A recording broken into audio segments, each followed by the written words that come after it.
Variety ഫ്ലേവറിലുള്ള കഞ്ഞിവെള്ളം കുടിക്കാനായിട്ട് ഞങ്ങൾ വന്നേക്കുന്നത് ബോച്ചയുടെ ടോഡി പബ്ബിലാണ് കേട്ടോ. ഇവിടെ ബീറ്റ്റൂട്ടിന്റെയും നെല്ലിക്കയുടെയും മാംഗോ ചില്ലിയുടെയും പൈനാപ്പിളിന്റെയും ജിഞ്ചർ ചില്ലിയുടെയും ഒറിജിനൽ ഫ്ലേവറിലുള്ള കഞ്ഞിവെള്ളം കിട്ടും കേട്ടോ. നെല്ലിക്ക കാന്തായിട്ട് ഒരു കിടിലൻ ഐറ്റം. സൗജേട്ടാ കഴിച്ചാലാ?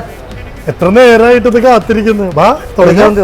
ഞങ്ങളിവിടെ വന്നപ്പോ ഫുഡ് ഹണ്ടർ സാബുചേനും ഉണ്ടായിരുന്നു കേട്ടോ. ഇവിടെ ഫുഡുകളുടെ നിരവധി കോംബോ ഓഫറുകൾ അവൈലബിൾ ആണ് കേട്ടോ. കമ്പം നിറച്ചത് കോംബോയും പാൽപുട്ട് ബീഫ് വറുത്തരച്ചതും ചിക്കൻ 65 കോംബോയും butter garlic prawns and creamy ബ്രോക്കോളിയും നെയ്ച്ചോറ് പള്ളിക്കറിയും Japan chicken and Singapore fried റൈസും mustard and creamy roasted chicken butter റൈസും പാൽപത്തിരി ബീഫ് റോസ്റ്റും പാൽക്കപ്പ ബീഫ് റിബും പോത്തുങ്കാലും നൂൽ പൊറോട്ടയും ബക്കർ ഫ്രൈഡ് സീ ഫുഡും അങ്ങനെ എണ്ണിയതിരാത്ത നിരവധി കോംബോകൾ ഇവിടെ അവൈലബിൾ ആണ് കേട്ടോ. ഇവിടെ 4000 രൂപക്കോ അതിന് മുകളിലോ ഫുഡ് കഴിക്കുന്നവർക്ക് ഇവിടെ നിന്നൊരു കൂപ്പൺ ലഭിക്കും. അത് ഇവിടുത്തെ ബോക്സിൽ നിക്ഷേപിച്ചാൽ നറുക്കെടുപ്പിൽ തിരഞ്ഞെടുക്കുന്ന 3 ഭാഗ്യശാലികൾക്ക് ബോച്ച 1000 ഏക്കറില് ഒരു നൈറ്റ് ഫ്രീ സ്റ്റേ ലഭിക്കോട്ടോ. നറുക്കെടുപ്പ് വന്നത് ജനുവരി 1 വീക്കാണ് കേട്ടോ. ലൊക്കേഷൻ വരുന്നത് വൈപ്പിൻ ഞാറക്കിലുള്ള Boche toddy pub. Location Google മാപ്പിൽ കിട്ടുമെന്ന് പറഞ്ഞുകൊണ്ട് ബൈ ഫ്രം പറവൂർക്കാരൻ.